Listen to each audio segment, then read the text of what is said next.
Isang pinagpalang araw sa ating lahat. So, ngayong araw is April 5, 2024. So, ngayon is pagpapatuloy lang natin yung ating nasimulang series ng ating devotion. So, yun, bago lahat, gusto ko munang balikan natin yung nagdaang series or natapos nating series nitong nakaraang araw or nakaraang linggo nitong Holy Week. So, ayun yung revisiting in the cross na kaugnay nitong series na tinatalakay natin ngayon na Hope in God Promises. So, yung revisiting in the cross is yung pag-alala natin 2,000 years ago dun sa buhay ng ating Panginoon or dun sa cross ng Kalbaryo, yung pagtubo sa atin. Gaya nitong series natin ngayon na Hope in God Promises. Nagkakaroon tayo ng pag-asa or ng hope dun sa pangako ng ating Panginoon na simula nung tinubos na tayo, meron na pangako ang Panginoon na muli siyang babalik at para tipunin at isama sa kanyang kaharian ang mga Kristiyano o ang mga taong naniniwala at tumatanggap sa kanya na siya ang Panginoon. So, ayun, para lumawak yung ating talakayan, tumako tayo sa ating Bible verse. Ang Bible verse natin ngayong araw is Deuteronomy chapter 7 verse 9. Ang sabi dito, "Know therefore that Lord your God is God.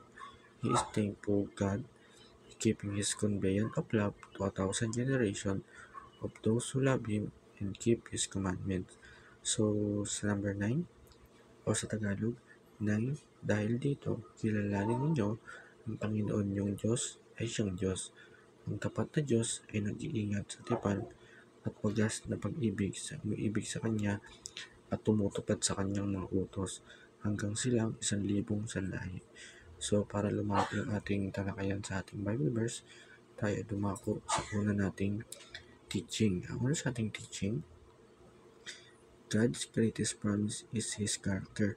So, yung greatest na character or na promise pala ng ating Panginoon is yung kanyang character. Yung character na ginagaya natin. Hindi naman natin nagaya ng sobra kasi walang nakakabot sa kalingkingan ng Diyos. Pero kumbaga ito yung naging role model natin para maging ganap na Kristiyano at maging mabait sa mundo ito. So, sa pangalawa, God is faithful. So, yung Diyos natin is talagang faithful yan. Talagang loyal, ganun. Faithful sa atin yung mga tao. Doon pa lang sa pagtubos pa lang sa ating mga kasalanan na wala naman siyang kasalanan, makikita mo pa lang yung faithfulness ng Panginoon sa atin. So, number 3, God keep His covenant of love. Yung God natin is kinikip niya or inaano niya yung covenant na pagmamahal para sa atin. Sa ating application, know who God is in the Bible. Yun, kailangan alamin natin kung sino ba yung God na nakasulat sa Bible o sinasabi ng Bible. So, yun, matuto tayo magbasa at mag-share ng mga Biblia. Meron nga tayong mga, mga app, Bible app, diba?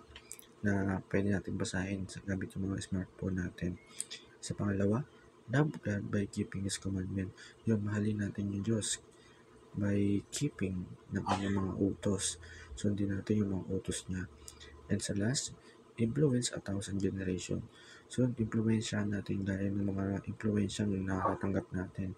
Like, for example, ako nasa church. Yung mga tutunan ko, na-influensyahan ako ng mga nagtuturo sa akin doon, especially si God, is kailangan influensyahan din natin yung mga tao, simula sa pamilya, kaibigan. So, sa ating discussion, are you becoming an inspiring Christian to the next generation? So, ayun, sa ating kasagutan, please comment sa ating comment section at mag-share tayo ng Word of God. So, yun lang po para sa araw na to. Kung may matutunan tayo, God bless all.